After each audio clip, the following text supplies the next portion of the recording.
Are you getting lower speed on a particular device than other devices? Let's solve this problem.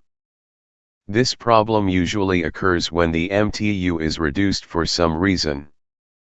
Open CMD with Run as administrator.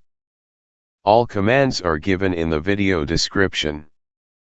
Paste the first command to check your MTU size.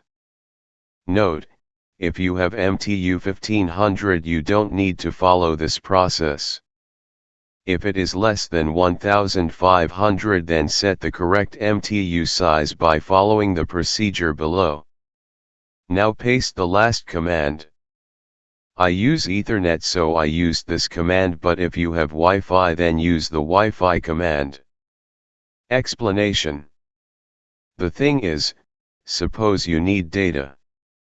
Now you send a packet to the router to get the data, the router will fill that packet and send the data.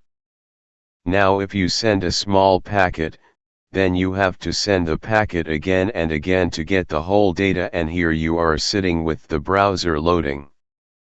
But if you have a large size packet, you can fill the whole packet and bring data, but you cannot send it because your MTU is set to a small size. If you like the video then subscribe and hit the bell icon, to get more videos like this. Thanks for watching.